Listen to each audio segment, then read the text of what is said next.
কোনো রকম তেল মশলা বা মিষ্টি ছাড়া আমলকির আচার। আর এই আচার আপনারা সারা বছর ধরে স্টোর করে রাখতে পারবেন। শীতের সময় মাত্র 2 থেকে 3 মাস এইরকমভাবে আমলকি কিন্তু আমরা পাই, আর সারা বছর আমরা আমলকি পাই না। সেক্ষেত্রে আমরা এরকম একবার যদি আমলকি দিয়ে তেল মশলা বা মিষ্টি ছাড়া আমলকির আচার বানিয়ে রাখি, সারা বছর এটা আমরা স্টোর করে খেতে পারবো। নমস্কার বন্ধুরা, আমি দেবযানী, আপনাদের চ্যানেল দেবযানী রান্নাঘর উইথ ভিলেজ ফুডে আপনাদের সবাইকেই স্বাগত জানাই। হাতে দেখুন একদম 500 গ্রাম মতো আমলকি নিয়ে চলে এসেছি। আমলকি দিয়ে আচার বানাবো। আজকে আমলকির আচার বানাবো, তবে তেল মশলা মিষ্টি কোনো কিছু ছাড়াই আজকে আমলকির আচার বানাবো। আর খুব সহজ পদ্ধতিতে এই আচারটা বানানো হয়ে যায়। আর এই আচারটা খেতে ভীষণ ভালো লাগে, বিশেষ করে যারা ডায়াবেটিস রোগী তাদের জন্য তো এই আচার মূলত প্রচুর পরিমাণে উপকারী একটা বলতে পারেন। যা কিছু খাবার আমরা খাই না কেন, একটু খাওয়া দাওয়ার শেষে যদি একটুখানি আমলকি খেয়ে নিই, তাহলে হজমটাও খুব ভালো হয় আর মুখের স্বাদটাও কিন্তু দারুণ হয়। তার জন্য আমলকি কিন্তু আমরা সারা বছর ধরে স্টোর করে রাখতে পারি। তবে সারা বছর কিন্তু আমলকি আর আমরা পাই না। এই শীতের 3টা মাস কিন্তু আমরা আমলকি পেয়ে থাকি, আর আমলকির দামটাও কিন্তু খুবই অল্প থাকে এই শীতের কালে। তো এই শীতের সিজনে যদি কিছুটা আমলকি কিনে এনে এরকমভাবে তেল মশলা ছাড়া আমলকির আচার বানিয়ে সারা বছর ধরে স্টোর করে রাখা যায় না, রোজ রোজ দিন প্রতিদিন খাওয়া দাওয়ার শেষে কিংবা যখন মন চাইবে একটুখানি করে আমলকিটার আচারা কিন্তু আমরা খেতে পারবো। তবে হ্যাঁ, প্রথমে কি বললাম, তেল মশলাবিহীন আজকে আমলকির আচার বানাবো। শুনে আপনাদের একটু কীরকম লাগছে তাই না, যে তেল মশলা ছাড়া কি আবার আমলকির আচার হয়? হ্যাঁ হয়, তেল মশলা ছাড়াও আমলকির আচার হয়। সেটাই আমি আজকে খুব সহজ পদ্ধতিতে আপনাদের সঙ্গে শেয়ার করব। আশা করছি আপনাদেরও খুবই ভালো লাগবে। যদি ভালো লেগে থাকে আমার চ্যানেলটি সাবস্ক্রাইব করে আমার পাশে থাকবেন। ভিডিওটা একটু কোথাও স্কিপ না করে পুরো ভিডিওটা দেখতে থাকুন। তেল মশলা ছাড়া আমলকির আচার, চলুন শুরু করা যাক। তেল মশলা ছাড়া আমলকির আচার বানানোর জন্য প্রথমেই আমি এখানে 500 গ্রাম আমলকি নিয়েছি। প্রথমে যেটা করতে হবে, আমলকিগুলোকে ভালোভাবে পরিষ্কার জলের মধ্যে দিয়ে একদম চটকে চটকে ধুয়ে নিতে হবে আমলকিগুলোকে। যেহেতু এই জিনিসটা আমরা সারা বছর পাই না, সেহেতু যখনই আমরা পাবো তখনই কিন্তু কোনো না কোনো রকমভাবে এটাকে স্টোর করে রেখে দিতে হবে সারা বছরের জন্য। যেগুলো আমরা সারা বছর পেয়ে থাকি সেগুলোর কোনো ব্যাপারই নয়। যেগুলো মাত্র বছরে 2 থেকে 3 মাস আমরা পাই, সেগুলোকে ভালোভাবে স্টোর করে যদি না রাখা যায় না, তাহলে এই শীতকালটা চলে গেলে আমলকির স্বাদ আমরা আর পাবো না। তো চলুন, ভালোভাবে ধুয়ে নিয়েছি। এইবার অনেক সময় এই যে আমলকির গায়ে এই দাগগুলো, এই যে দাগটা দেখুন, এইটা কিন্তু কোনো খারাপ দাগ নয়। এমনিতে আমলকির গায়ে কিছু কিছু আমলকির গায়ে এরকম 1-1টা করে দাগ হয়ে থাকে।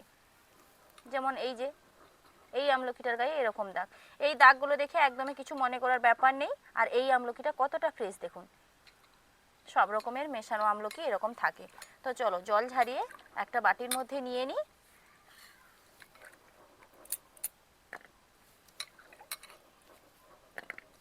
আর যখনই আমলকিটা স্টোর করতে যাবেন তখন একদম ফ্রেশ দেখে আমলকি নেবেন। যখন ভাবছেন যে আমলকিগুলো কিনে এনে খেয়ে নেব কয়েকদিনের মধ্যে, তখন কিন্তু একটু খারাপ আমলকি আপনারা নিতেও পারেন। কিন্তু যখন স্টোর করবেন তখন অবশ্যই খেয়াল করে কিন্তু একদম টাটকা আমলকি নিতে হবে, টাটকা ফ্রেশ আমলকি। এবার যেটা করতে হবে, উনুন ধরিয়ে কড়াই বসিয়ে দিয়েছি। কড়াইতে কিছুটা জল দিয়ে দেবো আমলকিগুলো সেদ্ধ করার জন্য।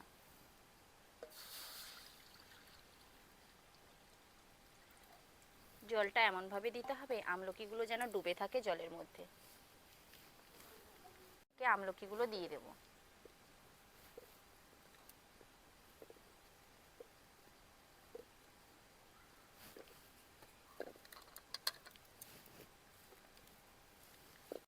আমলকিগুলোকে আমি 5 মিনিট মতো সেদ্ধ করে নেব, 5 থেকে 6 মিনিট, এর থেকে কিন্তু বেশি নয়।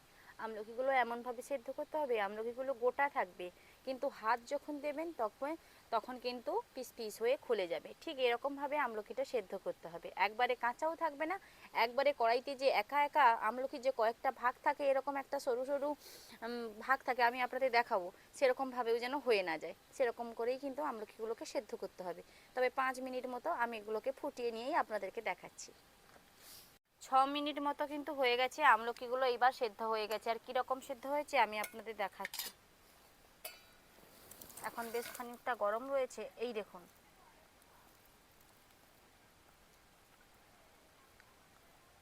এই যে দেখুন, ঠিক এই রকম অবস্থাতে কিন্তু জল সমেত আমলকিগুলোকে একটা পাত্রে ঢেলে নিতে হবে।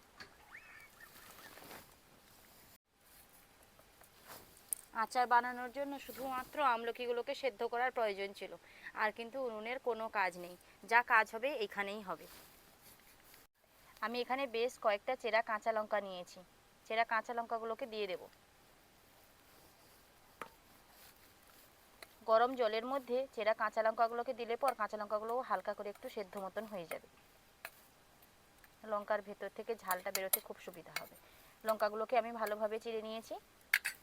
এবার দিয়ে দেব লবণ,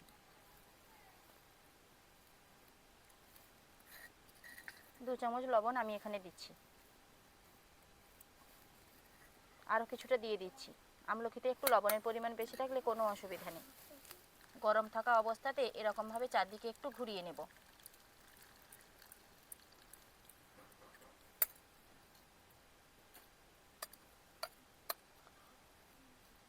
গরম জলের মধ্যে আমলকি ফোটাই গরম জলের মধ্যে যখনই কাঁচা লঙ্কাটা পড়েছে না, দারুণ একটা সেন্ট উঠেছে। এবার এটা কিন্তু হালকা ঠান্ডা হয়ে গেছে। এই পর্যায়ে দিয়ে দেব 2 চামচ ভিনিগার। আপনারা এখানে ভিনিগারের বদলে পাতিলেবুর রসও ব্যবহার করতে পারেন। সেক্ষেত্রে এখানে একটা গোটা পাতিলেবুর রস আপনাদের দিয়ে দিতে হবে। ভিনিগারটা দিয়ে দিয়েছি।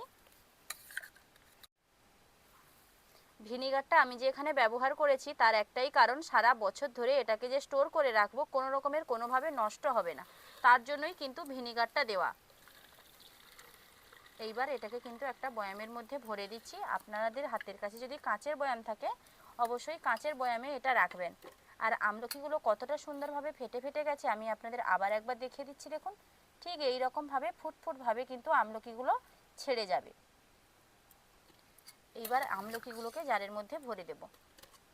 এই জলটা সমেত কিন্তু ভরতে হবে, এই আমলকি ফোটা জলটা ফেলে দেওয়া যাবে না। আর অনেক সময় আমলকিগুলো খেতে গিয়ে একটা কষা কষা ভাব হয়।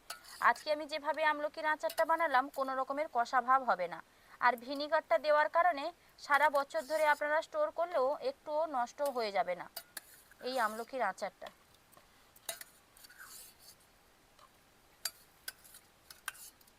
যে কোনো আচার আপনারা যদি সারা বছর ধরে স্টোর করতে চান এরকম একটুখানি ভিনিগার দিয়ে দেবেন, দেখবেন সারা বছর ধরে আচারটা থেকে যাবে, কোনো রকমের কোনো নষ্ট হবে না।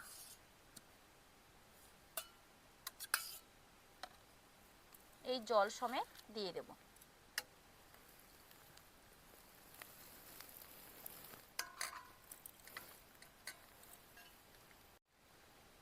কতটা সহজভাবে তেল মশলা এবং মিষ্টি ছাড়াই আমলকির আচারটা রেডি হয়ে গেল নিশ্চয়ই আপনারা দেখে নিলেন। আর আচারটা কীরকম দেখতে হয়েছে দেখুন, খুব সুন্দর দেখতে হয়েছে এই আমলকির আচার। এরকমভাবে আমলকি দিয়ে আচার বানিয়ে আপনারা সারা বছর ধরে স্টোর করে রাখতে পারবেন। যখনই মন চাইবে একটুখানি একটা ফুট নিয়ে কিন্তু আপনারা খেতে পারবেন, একটুও কোনো অসুবিধা হবে না। আর প্রয়োজনে এটাকে আপনারা একটুখানি করে 11 দিন করে রোদে বসিয়ে রাখতে পারেন। যদি নাও রোদে বসান বাড়িতে রাখলেও কোনো অসুবিধা হবে না। আর কাঁচা লঙ্কা আর লবণ দেওয়া রয়েছে, তার জন্য কাঁচা লঙ্কাটা দেওয়ার জন্য কিন্তু খুবই স্বাদ লাগবে। আর যেহেতু আমলকিটার একটা টকটক ভাব রয়েছে, লবণটা দেওয়ার কারণে টক ভাবটা একটুখানি কমেও যাবে। অনেক সময় আমলকিটা খেতে গিয়ে একটু কষা কষা মনে হয় না, কিন্তু আজকে আমি যেভাবে আমলকির আচার বানিয়েছি আপনারা এরকমভাবে আমলকির আচার বানিয়ে খাবেন, দেখবেন একটুও আমলকিটা কষা কষা ভাব লাগছে না। তাহলে বন্ধুরা, এরকম মশলা ছাড়া আমলকির আচারের ভিডিও আপনাদের কীরকম লাগলো লাইক কমেন্ট ও শেয়ার করে জানাতে ভুলবেন না। যদি ভালো লেগে থাকে আমার চ্যানেলটি সাবস্ক্রাইব করে আমার পাশে থাকবেন। দেখা হচ্ছে আবার নতুন কোনো ভিডিও নিয়ে। ততক্ষণ সুস্থ থাকুন, ভালো থাকুন। ভিডিওটা এখানেই শেষ করছি। টাটা।